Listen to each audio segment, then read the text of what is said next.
Shanti Bill, how India is overhauling its nuclear power sector. Why in news? The sustainable harnessing and advancement of nuclear energy for transforming India. Shanti Bill 2025, passed by Parliament, marks a fundamental shift in India's nuclear power regime by allowing private players to participate in nuclear power plant operations. Once notified, the law will replace the Atomic Energy Act, 1962, and the Civil Liability for Nuclear Damage Act, 2010, redefining rules on who can build and operate nuclear plants, how accident liability is capped, the role of the safety regulator, and mechanisms for dispute resolution and compensation. The center argues that the reform is essential to attract investment and achieve India's target of 100 gigawatts of nuclear capacity by 2047. What's in today's article? Private sector entry into India's nuclear power sector under Shanti Bill, 2025. Question of accountability under the Shanti Bill, 2025.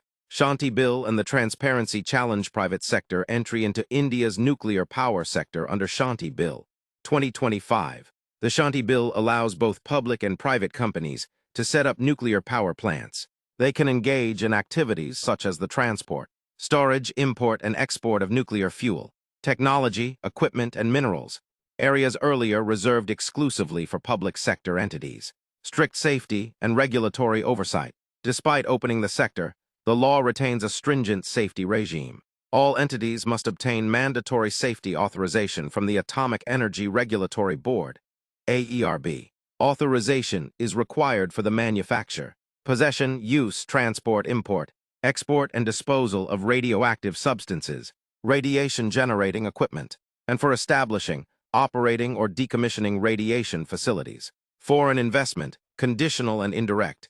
The bill does not explicitly permit foreign direct investment in nuclear power.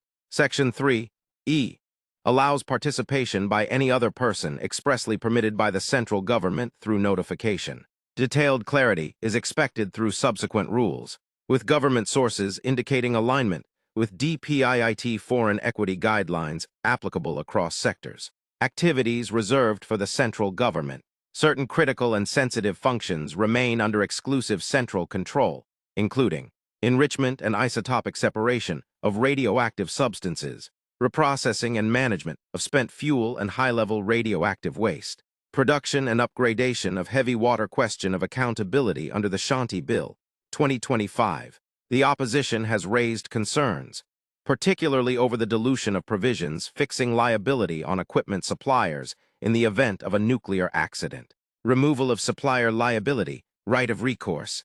A major and contentious change in the Shanti Bill is the dilution of the operator's right of recourse against equipment suppliers in the event of a nuclear accident. Under Section 17 of the Civil Liability for Nuclear Damage Act, CLNDA, 2010, operators could seek compensation from suppliers if an accident resulted from defective equipment, substandard services, or supplier negligence. The new law retains contractual recourse if explicitly provided in writing, and personal criminal liability for acts done with intent to cause nuclear damage. However, it omits the provision covering supplier fault due to patent or latent defects, shielding equipment vendors from long-term and uncertain liability exposure.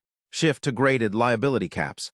The Shanti Bill departs from the earlier flat liability cap of Rupee 1,500 crore for reactors of 10 MW thermal capacity or above. It introduces graded liability caps, linked to the size and capacity of nuclear installations, aiming to better reflect varying risk profiles.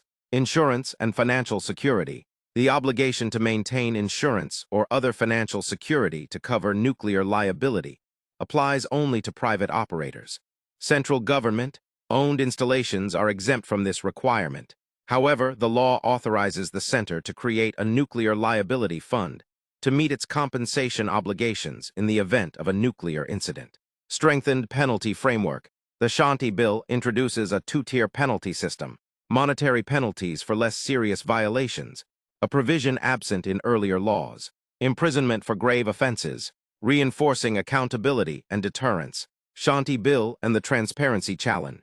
The Shanti Bill, 2025 has sparked concern for explicitly overriding the Right to Information, RTI, Act, 2005 through Section 39. This provision allows the central government to declare wide categories of nuclear-related information as restricted, including data on nuclear materials, plant design, operations, siting, and regulatory submissions. Once notified, such information is completely exempt from disclosure under the RTI Act, as Section 39 applies, notwithstanding anything in the RTI law. How this differs from existing RTI exemptions. The RTI Act already permits withholding sensitive information related to national security, strategic interests, commercial confidence, and personal data.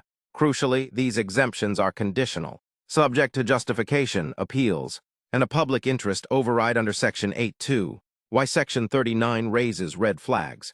Section 39 removes these safeguards entirely. There is no balancing test, appeal mechanism, or scope for public interest review. Critics warn this could institutionalize secrecy, weaken accountability, deter whistleblowing, and limit independent scrutiny, especially significant as private players enter the nuclear sector.